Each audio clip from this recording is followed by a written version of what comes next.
자, 오늘 하나님 말씀은 잠언 9장 8절에서 12절입니다. 잠언서 9장 8절에서 12절입니다. 잠언 9장 8절에서 12절 우리 같이 읽겠습니다. 거만한 자를 책망하지 말라. 그가 너를 미워할까 두려우니라. 지혜 있는 자를 책망하라. 그가 너를 사랑하리라. 지혜 있는 자에게 교훈을 더하라. 그가 더욱 지혜로워질 것이요 의로운 사람을 가르치라. 그의 학식이 더하리라.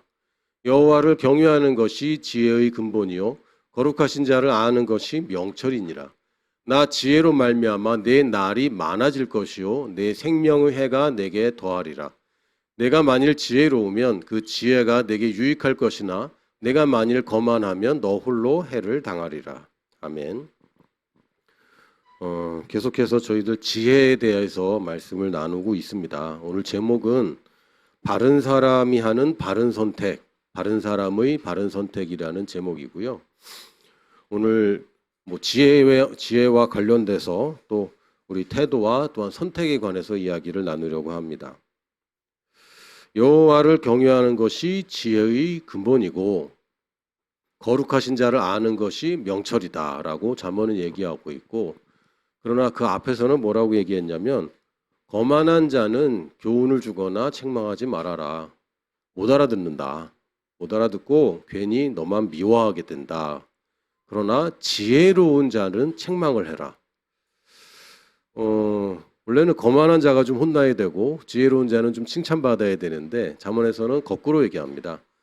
거만한 사람은 어차피 얘기해도 안 들어. 그러나 지혜로운 사람은 말을 잘 듣는다라는 얘기를 먼저 하고, 그러면서 지혜 있는 자가 더 지혜로워지고 더 학식이 더해진다라고 얘기합니다.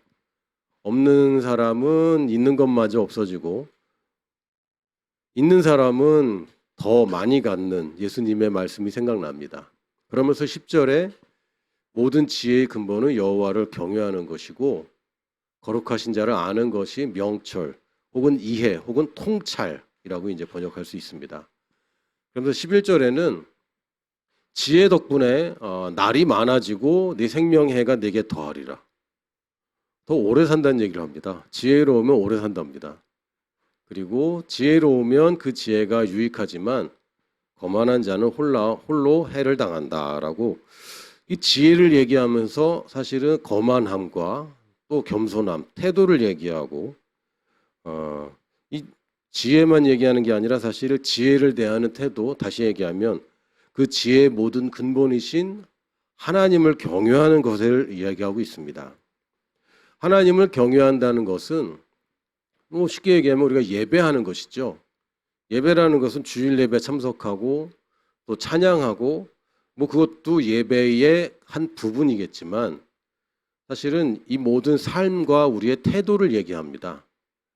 우리의 영적 예배가 뭡니까? 우리 몸을 산 제물로 드리는 것이 영적인 예배라고 했습니다. 영적인 예배는 신령하게 찬양 가운데 깊이 들어가고 뭔가 계시를 얻고 혹은 뭐라 그러죠? 그 황홀경이라고도 표현을 하기도 하는데 찬양하다 기도하다가 뭔가에 막 들어가서 나는 사라지고 하나님만 있고 그것도 영적 예배입니다. 그 영적인 예배가 아니라는 얘기가 아니라 우리가 충만함의 예배가 우리가 임재 가운데 들어가면 혼의 영역에서 당연히 영적인 변화들이 일어나고 영적인 것이 혼과 몸에 영향을 미치는 것이 맞습니다. 그런데 내 감정과 상관없이 내가 깨닫는 것과 상관없이 내 몸이 드리는 예배가 사실은 영적인 예배입니다. 다시 얘기하면 내가 생각을 바로잡기 전에 선택을 올바로 하는 것이죠. 어떻게 선택하는 겁니까? 하나님의 말씀을 신뢰하고 의지하기로 선택하는 것입니다. 다음 장 보여주세요. 여호와를 경외한다는 얘기는 하나님의 말씀에 권위를 둔다는 것이고요. 내가 감동을 받거나 소위 말하는 우리가 은혜 받았어요라는 말이 안 나와도 늘 하나님의 말씀에 권위가 있다면 그것은 여호와를 경외하는 것입니다. 그런 거 있잖아요. 사람 앞에서 그 권위 있는 사람 앞에서 인사 잘하고 또 태도가 좋고 이런 사람, 그러나 그분 안 계실 때는 또 완전 다른 태도를 갖고 있는 사람들도 종종 보긴 합니다. 높은 사람 앞에서는 공손하지만 또 낮은 사람 앞에서는 거만한 사람들을 우리가 봅니다. 그러나 여호와를 경외한다는 것은 예배 시간에만 경외하는 것이 아니라 우리 삶의 전체에서 말씀의 권위를 인정하는 것이고, 다시 얘기하면 신뢰하고 의지하는 것입니다. 신뢰하고 의지하는 것. 잠언 3장 5절에서 6절 보니까 사실 오늘 잠언 3장을 전체를 다 읽고 싶었는데 시간 관계상 아쉽지만 생략하고 여러분들이 잠언 3장은 한번 쫙 읽어보시면 참 좋을 것 같습니다. 잠언 3장 5절에서 6절에 보면 너는 마음을 다하여 여호와를 신뢰하고 내 명철을 의지하지 말라. 너는 범사의 그를 인정하라. 그리하면 내 길을 지도하시리라. 이게 지혜입니다. 지혜라는 것은 여호와를 경외하는 것부터 시작하는 것인데, 그건 뭡니까? 하나님의 말씀의 권위를 내가 부여하는 것입니다. 권위는요, 누가 가지고 있느냐? 위에 있는 사람이 갖고 있습니다. 그러나 언제 작동되느냐? 밑에 있는 사람이 인정할 때 작동됩니다. 이 사람 권위적이야. 이게 무슨 얘기냐면 권위를 갖고 있긴 하지만 아랫사람이 지금 권위를 인정하지 않고 있다는 얘기입니다. 아랫사람이 인정하지 않으면 그것은 권위가 작동되지 않아요. 물론 권위는 있습니다. 그러나 권위를 인정하지 않으면 그 권위는 작동되지 않습니다. 하나님의 권위가 있습니까? 있습니다. 만물을 창조하신 말씀이에요. 지금도 그 말씀의 원리대로 이 지구는 돌아가고 있고, 이 세계는 자연세계뿐만 아니라 인간들의 세계도 이 말씀의 원리를 기초해서 모든 것이 움직이고 있습니다. 개별적으로 하나하나 따져보면 이게 정말 말씀대로 가는지 모르겠지만 거시적인 관점에서 좀 크게 보고 멀리 보면 결국은 하나님 말씀대로 다 되고 있네라는 걸 우리가 인정할 수밖에 없어요. 너무 디테일에 들어가면 때로는 잠깐 하나님의 말씀대로 이루어지지 않는 것처럼 보이지만 그냥 하루하루가 아니라 한 달, 1년, 10년을 바라보고 우리가 돌아보고 한다면 하나님의 말씀대로 지금 가고 있는 것을 우리가 알 수 있습니다. 말씀에 권위가 있느냐? 있습니다. 그러나 그 말씀을 신뢰하지 않는다면 그 권위는 우리 인생에 나타나지 않습니다. 누구는 되고 누구는 안 되고 왜 그렇습니까? 그 말씀을 믿느냐 안 믿느냐는 각 개인들이 다 다른 것입니다. 하나님의 말씀은 누구에게나 다 동일합니다. 물론 이제 미국 사람한테는 영어로 된 말씀을 주시고 한국 사람에게는 한국말로 주신 말씀을 주셔서 언어가 좀 다를 수는 있지만 그렇다고 그 본질이 바뀌는 것은 아니죠. 하나님의 말씀을 얼마나 믿느냐, 다시 얘기하면 신뢰하느냐, 그리고 또한 하나님의 말씀을 의지하느냐 아니면 내 이론과 내 세상적인 이해를 의지하느냐, 이거는 결과를 보면 완전히 달라집니다. 하나님의 말씀의 권위를 인정해야 그 말씀의 권위가 능력으로 우리 이 인생 가운데 나타나고, 그것은 우리가 말씀을 신뢰하고 그것을 의지하는 것입니다. 여러분이 문제가 생겼을 때 먼저 떠오르는 의지할 만한 사람이 있습니까? 물론 의지할 만한 사람이 있는 것은 참 행복한 일입니다. 그런데 그 사람의 능력 때문에 내가 그 사람을 의지하고 있다면 그것은 여러분이 믿을 수 없는 것을 믿으려고 애쓰는 거예요.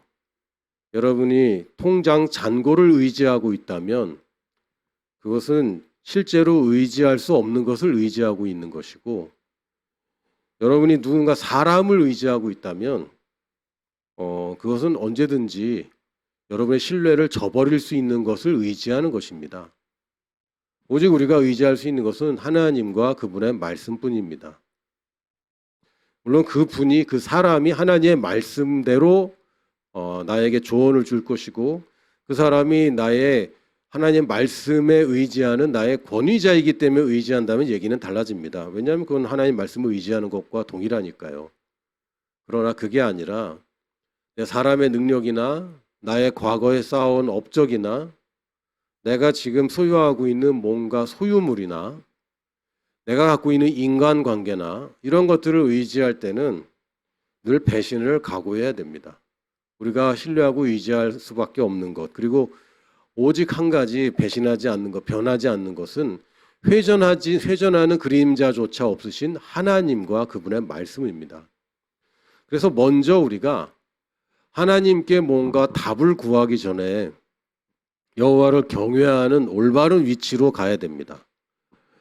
내가 하나님의 말씀에 권위를 드리는 위치에 가야 됩니다. 말씀은 권위가 있습니다. 그러나 내가 그 권위를 인정하고 신뢰하지 않으면 그 권위는 발휘되지 않아요. 그래서 우리 여호와를 경외한다는 말을 다른 얘기로 하면 나의 올바른 위치로 가서 올바른 태도를 갖는 것으로 다시 얘기할 수 있습니다. 올바른 위치에 가지 않으면 올바른 태도가 생길 수가 없어요. 사실은. 올바른 위치는 뭡니까? 그리스도 안에서 내가 누구인지를 바로 아는 것입니다. 그분이 내게 주신 말씀이 뭔지를 내가 듣는 것보다 더 중요한 것은 내가 누구인지 먼저 아는 것입니다. 하나님이 누구신지 알고 그리고 내가 누구인지를 알아야죠. 한국교회에 많은 성도들이 하나님을 높이는 것은 참 익숙한 것 같습니다. 모든 예배에 가도 하나님 안 높이는 예배가 없지요. 물론 이제 사람이 높아지는 예배도 제가 참석해 본 적은 있는데 모든 말씀은 하나님을 높입니다. 그런데 사람이 그 원래 위치보다 다른 위치에 가 있는 예배를 종종 보게 됩니다. 하나님은 선하신 분인데 나는 대책 없는 죄인이야. 이거 이제 모순이 생기는 거죠. 뭐가 안 맞게 됩니다. 하나님을 높이는 것 같지만 내가 올바른 위치로 가야 되는데 그 올바른 위치보다 낮아져도 안 되고 높아져도 안 됩니다. 정확하게 이걸 뭐라고 표현하냐면 그리스도 안에 있는 나라고 표현합니다. 어떤 사람들은 하나님 앞에서도 여전히 높습니다. 그래서 하나님의 말씀을 자기 이론으로 다 걸러서 듣죠. 그것도 하나님을 경외하는 올바른 태도가 아닙니다. 어떤 사람은 너무 낮아져서 저는 사랑받을 만한 자격이 없어요. 근데 이거는 결국은 하나님 사랑이 작다는 얘기밖에 안 돼요. 하나님 저는 부족해서 하나님의 일을 감당할 수 없어요.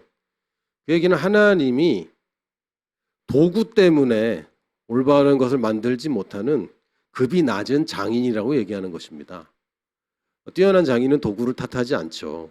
하나님은 나의 있는 모습 그대로 선한 것을 만들 수 있는 능력이 있는 분입니다. 그럼 하나님의 능력이 얼마나 크신지를 우리가 고백하는 동안에 또한 동시에 그 능력이 내 안에서 역사한다는 것 또한 우리가 인정해야 됩니다. 이게 올바른 태도예요.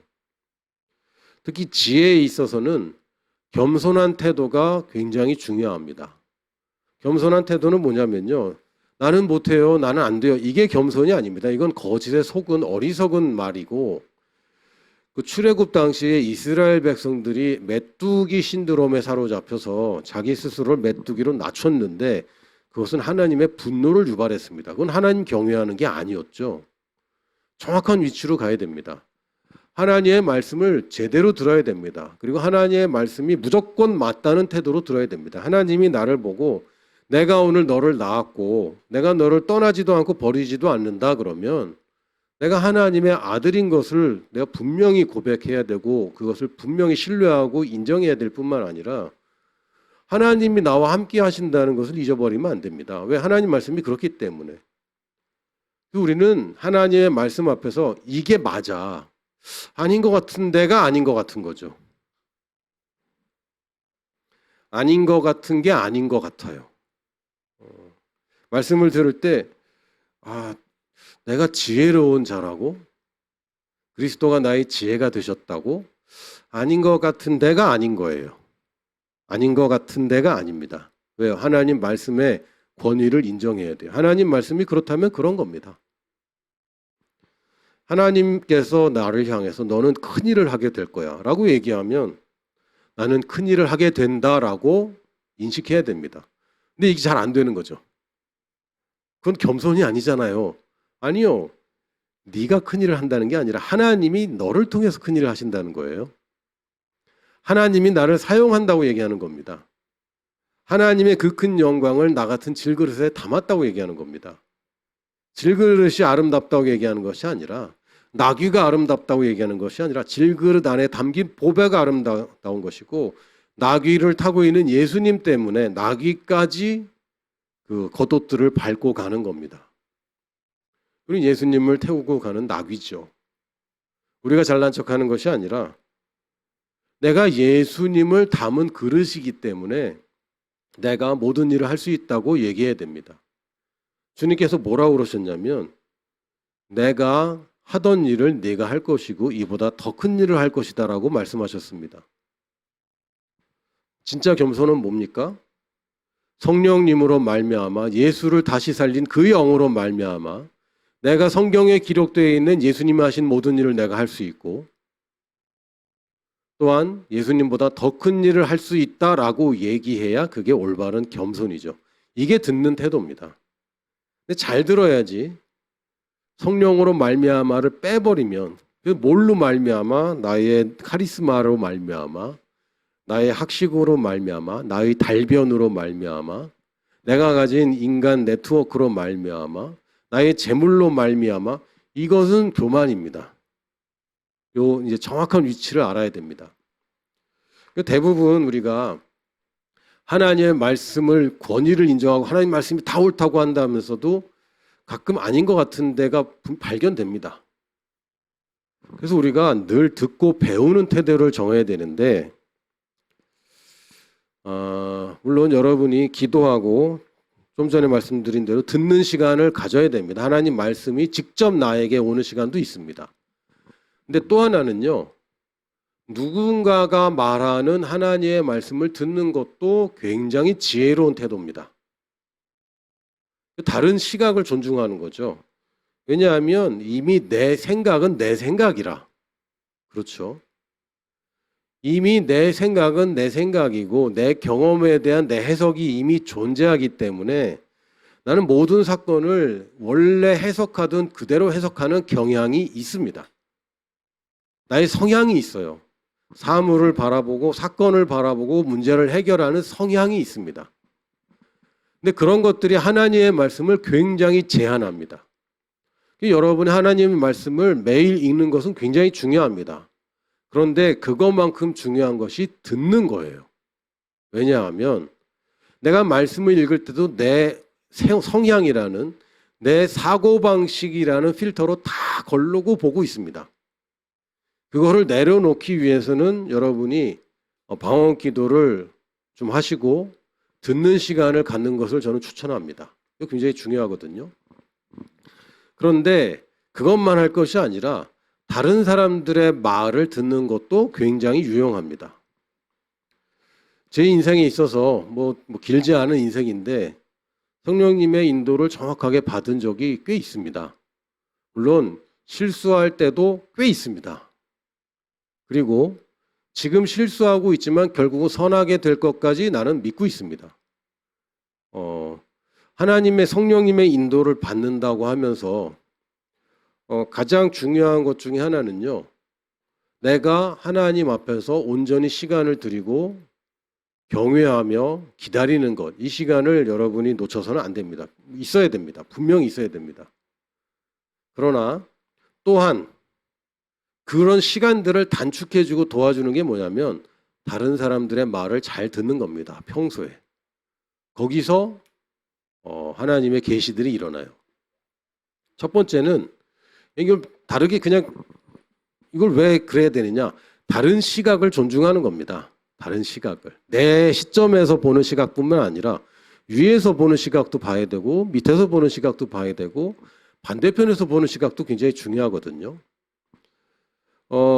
제가 예전에 한번 예를 들은 것 같은데, 제가 미국에서 24시간 기도하는 집에서 한 달 넘게 제가 훈련을 받은 적이 있습니다. 제가 그때는 선교사 후보생 때였고 저희 단체 선교사님들과 다 같이 거기서 합숙을 하면서 훈련을 받았고요. 제 평생에 그렇게 오랫동안 예배하고 기도하는데 전념해 본 거는 처음인 것 같아요. 왜냐면 할 일이 없어요.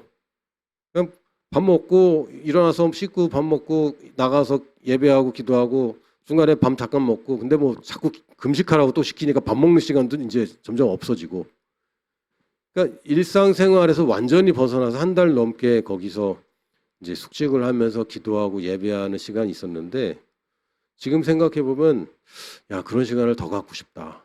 근데 혼자서는 잘 안 되죠. 그래서 이제 거기까지 가서 늘 24시간 예배하는데 나를 거기에 보내놓는 겁니다. 그건 이제 지혜로운 결정이었던 것 같습니다. 그때 하나님의 말씀에 대한 계시들을 많이 제가 체험했습니다. 이게 이런 말씀이 있었구나. 그리고 이 말씀과 이 말씀이 이렇게 연결되는구나. 아, 이게 맞구나 하는 일들이 놀랄 정도로 굉장히 많이 있었어요.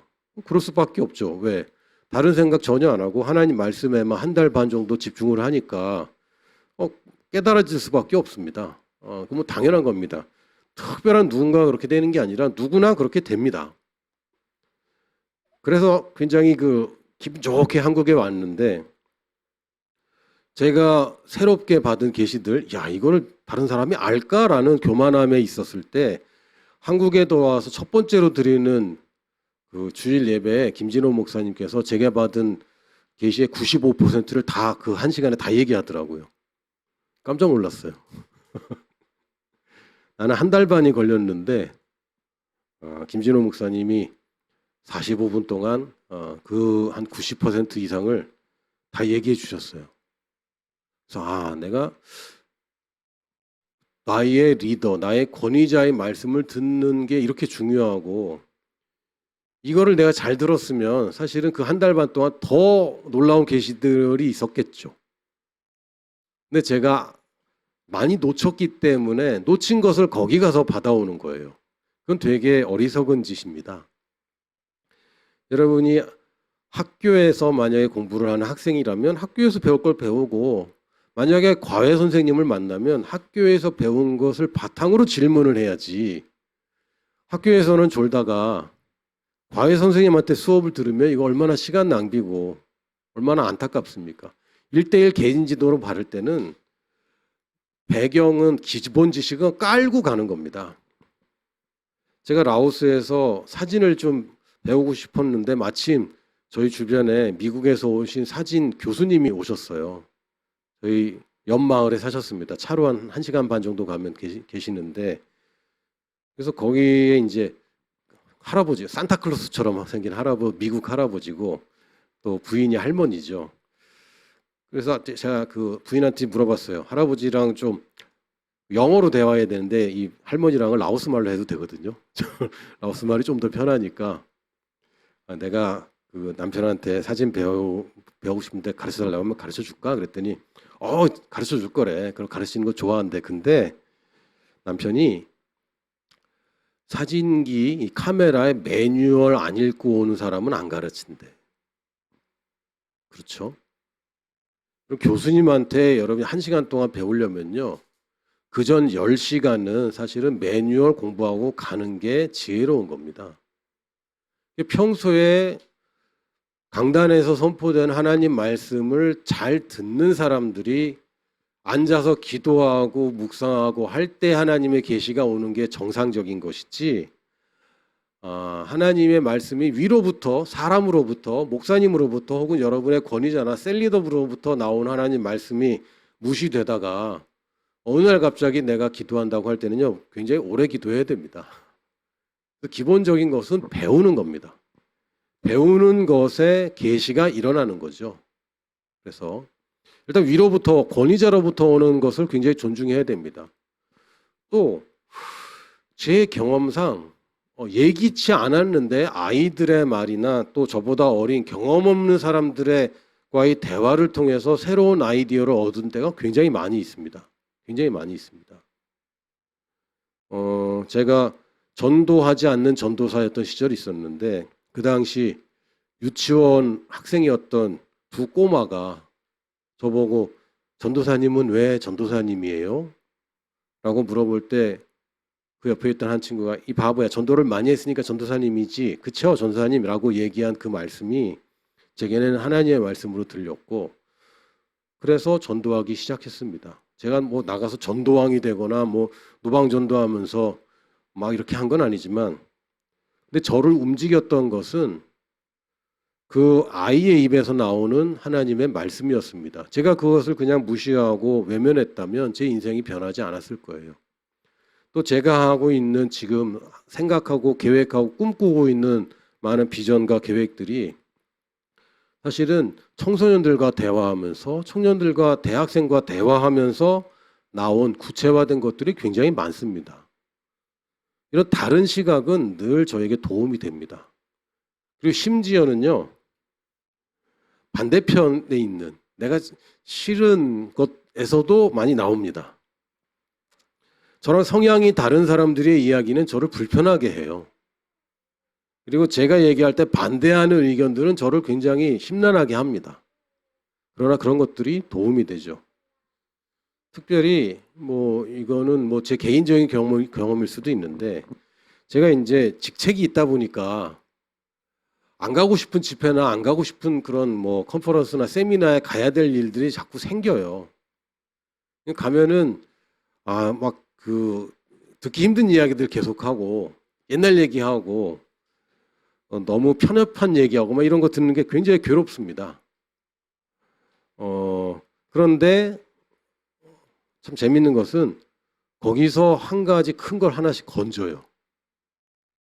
제가 그런 집회나 어디에 가서, 심지어는 장례식이나 결혼식에 가서도 믿음의 얘기도 아니고 새로운 피조물에 관한 얘기도 아니고 굉장히 종교적이고 율법적인 얘기를 계속해서 나를 힘들게 하지만 그 가운데서도 하나를 건지는 거죠.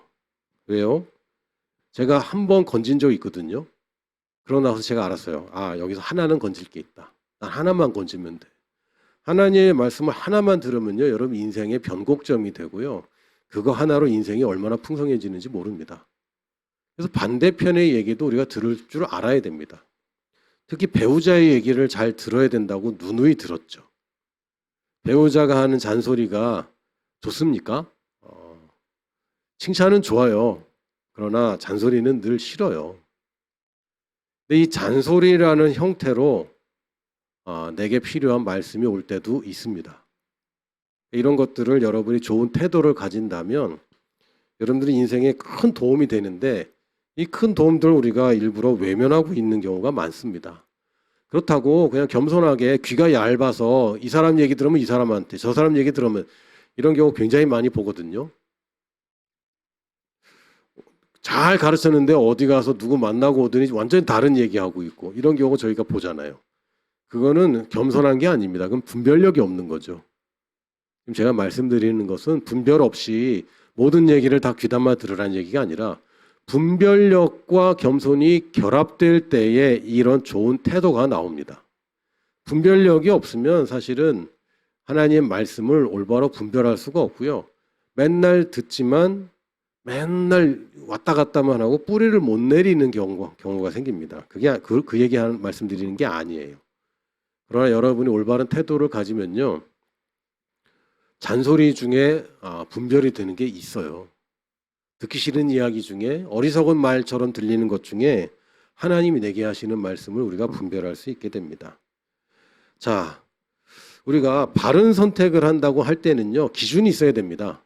바르냐, 올바르냐, 바르지 않으냐, 당연히 기준이 있는 거죠.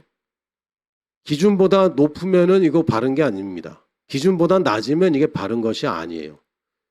그럼 뭐냐? 성경에서 하나님 말씀에 말하는 가치를 실현하는 길이냐? 그럼 올바른 겁니다. 우선순위가 올바로 되어 있느냐? 그러면 바른 것입니다. 우리가 선택을 할 때는요, 늘 가치와 우선순위를 생각해야 돼요. 선택은 쉽지 않습니다. 짜장면 먹을까, 짬뽕 먹을까, 이것도 쉽지 않아요. 뭐 사실 짜장면이나 짬뽕이나 가치는 좀 다르더라고요. 짬뽕이 보통 500원에서 1,000원 비싸더라고요.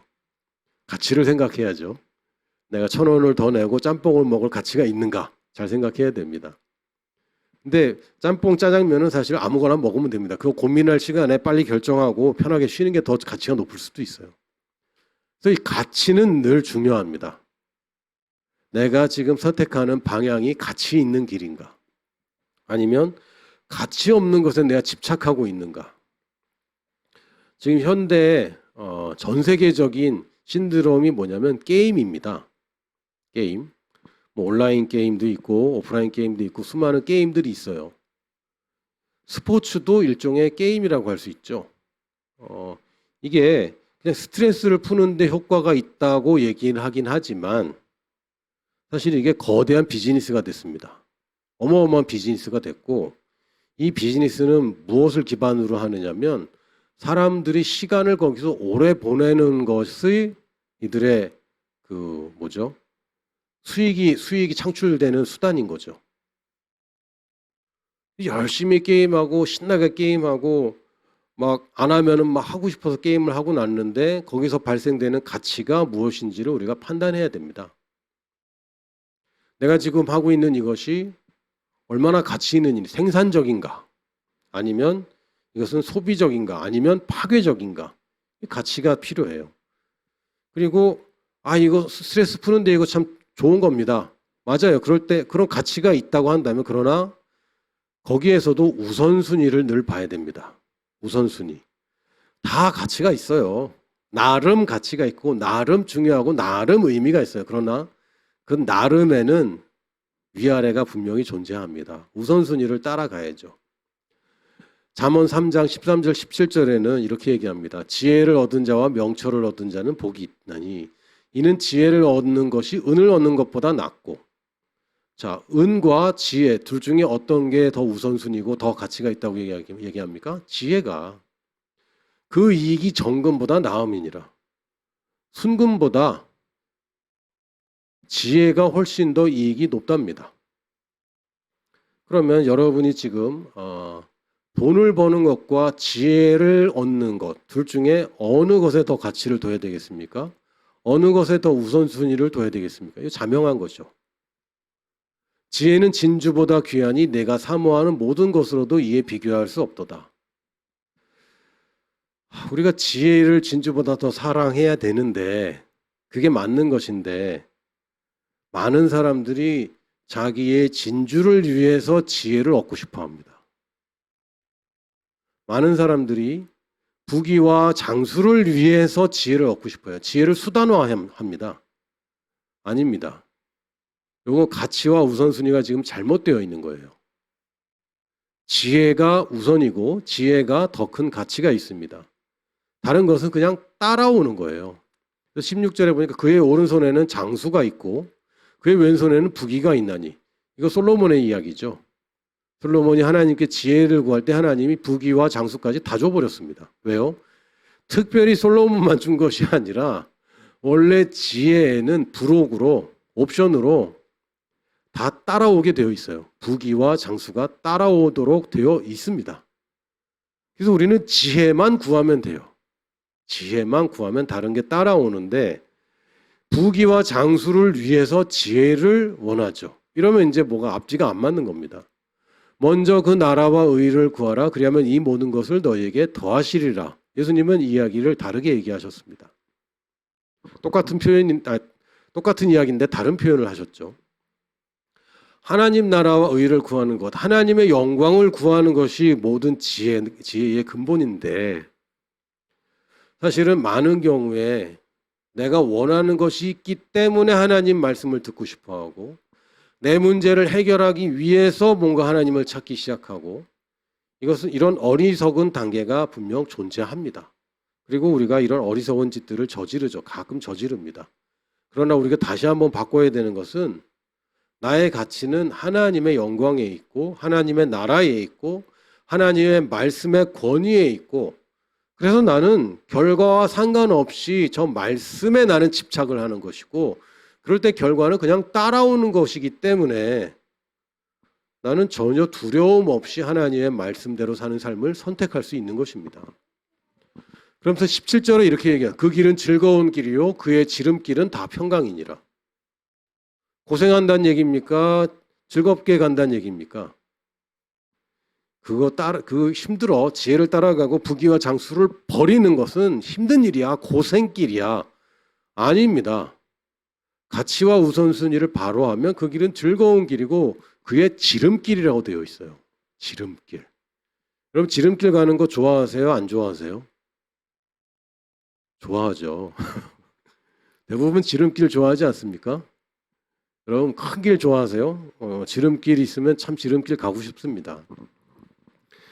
근데 사람들이 이거를 잘못 생각해서 하나님의 영광을 구하다 보면 힘들어. 하나님께 헌신하면 괴로워. 고생 좀 해. 이렇게 착각합니다. 성경은 그렇게 얘기하지 않습니다. 마태복음 7장 13절에서 14절 다음 장 보여주세요. 예수님이 또 이렇게 표현했어요. 좁은 문으로 들어가라. 멸망으로 인도하는 문은 크고 그 길이 넓어 그리로 들어가는 자가 많고 생명으로 인도하는 문은 좁고 길이 협착하여 찾는 자가 적음이라. 여기 고생이라는 개념은 없습니다. 사실. 힘들다, 어렵다라는 그런 단어는 없어요. 정확하게 얘기하면 번역이 제가 좀 아쉬운데 문은 좁고, 아니 문이 좁은 게 어디 있어요? 문은 작은 겁니다. 그러면 좁은 문이라는 것은 사실 형용사랑 명사랑 안 맞습니다. 문은 작은 거죠. 길이 좁은 겁니다. 협착이라는 말을 이렇게 어렵게 썼는데 협착하니까 막 눌리는 것 같잖아요. 그게 아니라 그냥 좁다는 건 narrow, 좁다는 얘기입니다. 찾는 가가 적죠. 왜냐하면 13절에는 문은 크고 넓고 많다. 이게 멸망으로 가는 길의 특징이야. 그런데 생명으로 인도하는 길의 특징이 뭐냐면 문이 작아. 길이 좁아. 그래서 결과적으로 찾는 자가 적어. 고생한다는 얘기가 아니라 찾는 사람이 적다는 얘기입니다. 왜요? 그 가치를 발견하고 그 보화를 발견하는 사람은 적습니다. 지혜롭게 사는 사람은 많지 않아요. 적습니다. 우리가 그 적은 무리의 한 사람입니다.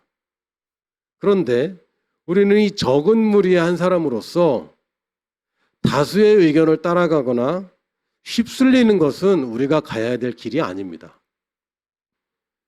사람들이 많이 갖는 것을 우리도 갖는 것은 좋은 것 같아요. 사람들이 많이 가는 길로 내가 가는 것도 참 좋은 것 같아요. 그러나 그것은 휩쓸리는 것이고 여러분 운전을 하신다면 맹목적으로 앞차 따라가지는 않습니다. 앞차를 따라갈 때도 있어요. 그러나 앞차만 따라가서는 안 됩니다. 우리는 누굴 따라갑니까? 목적지로 정확하게 안내하는 세미한 음성에 따라가는 것이죠. 그럴 때 결국은 남들 다 가는 길이 아닌 길로 가게 되는데 세상 사람들의 모든 생각들, 지금의 정보들을 모아서 우리에게 주는 것을 뉴스라고 합니다.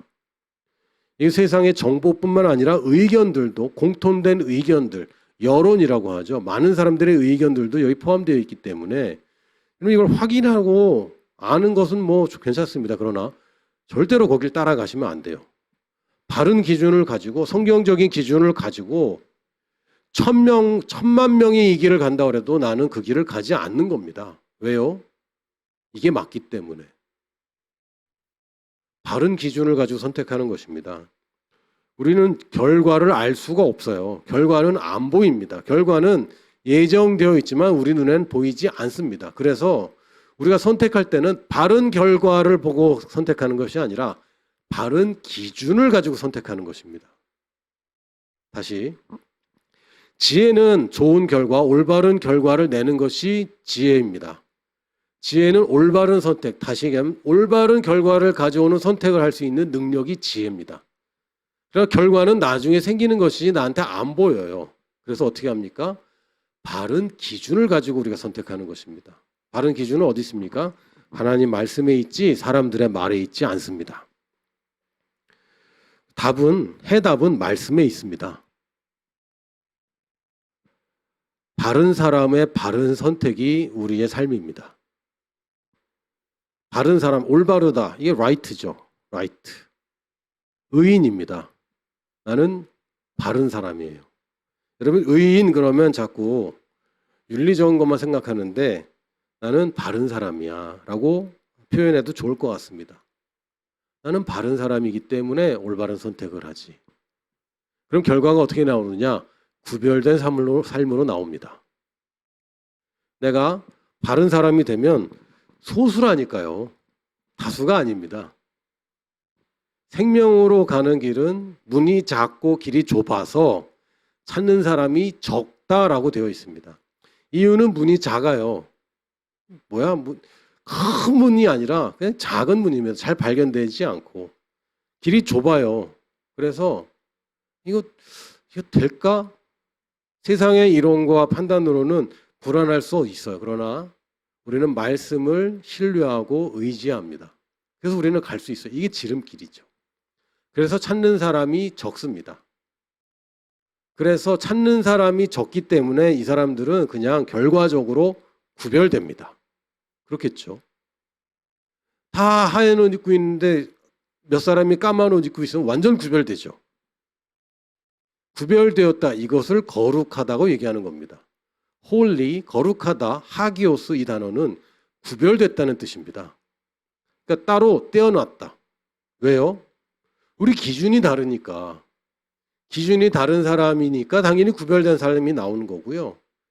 그리고 올바른 선택을 하니까 남들 다 망할 때 나만 망하지 않게 되는 겁니다. 남들은 대책이 없지만 나는 구원받는 겁니다. 멸망의 길로 다 가고 있지만 나는 생명의 길을 선택할 수 있는 거예요. 이 고린도전서 1장 30절에 이렇게 표현합니다. 너희는 하나님으로부터 나서 그리스도 예수 안에 있고 우리가 그리스도 안에 있으면 바른 사람이 되었죠.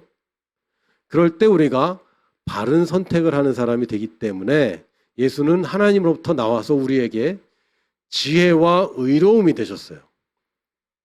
지혜가 있으면요. 올바른 선택을 합니다. 의로움이 나옵니다. 그렇게 되면 거룩함, 구별돼요. 그래서 어떻게 됩니까? 멸망의 길이 아니라 생명의 길로 빠져나오게 됩니다. 그게 구원함이 되죠. 그러니까 지혜, 의로움, 거룩함, 구원함이 그냥 네 개가 그냥 병렬로 그냥 나열된 것이 아니라 그리스도가 나의 지혜가 되심으로 나는 올바른 선택을 할 수 있게 되었고 올바른 삶을 살다 보면 당연히 구별된 삶을 살죠. 그럼 어떻게 됩니까? 세상 기준에서는 이것이 어리석고 세상 기준에서는 저러다 망한다고 맨날 얘기하는데 그러나 이것이 생명의 길이고 이것이 구원함이 됩니다. 이게 우리의 인생이에요. 구별된 삶으로 나타납니다. 내가 지혜로운 결정을 하고 있는가 아닌가? 여러분이 지금 삶이 구별되어 있는가 아니면 다른 사람과 구별되어 있지 않은가? 여러분 교회 내에서 얘기하는 게 아니라 세상에서 내가 구별되어 있는가 구별되어 있지 않은가를 바라보면 그것이 바로 여러분의 열매를 계수하는 것이고 우리가 열매 있는 삶을 살면 구별될 수밖에 없어요. 우리는 세상에 휩쓸리는 사람이 아닙니다. 나는 바른 사람이 되어서 이미 구별되었고 이 바른 나는 바른 선택을 합니다. 뭘 기준으로? 하나님의 말씀이란 기준으로. 그러면 결과는 따라오게 되어 있고 이 결과가 나의 구원함입니다. 그냥 죽어서 천국 가는 그 수준이 아니라 모든 질병으로부터의 구원함을 우리가 갖게 되고 모든 가난의 저주로부터 구원함을 갖게 되고 이 세상의 모든 힘든 것들, 어려운 것들, 세상 사람이 겪는 고초들 야 당연히 이렇게 겪게 되어 있어라고 말하는 것들로부터 우리는 구원함을 얻게 됩니다. 세상 사는 거 다 힘든 거야. 결국은 다 외로운 거야. 거짓말입니다.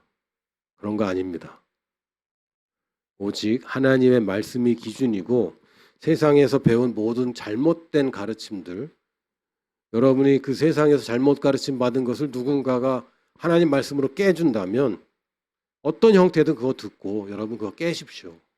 하나님의 말씀이 유일한 기준이고 우리는 기준으로 판단하는 것이지 결과는 우리가 모르잖아요. 어차피 모르는 겁니다. 단지 우리는 기준을 가지고 바른 사람으로서 바른 위치에서 바른 선택을 하는 지혜로운 사람들입니다. 할렐루야. 우리는 그런 사람입니다. 그런 사람이라 그렇게 삽니다.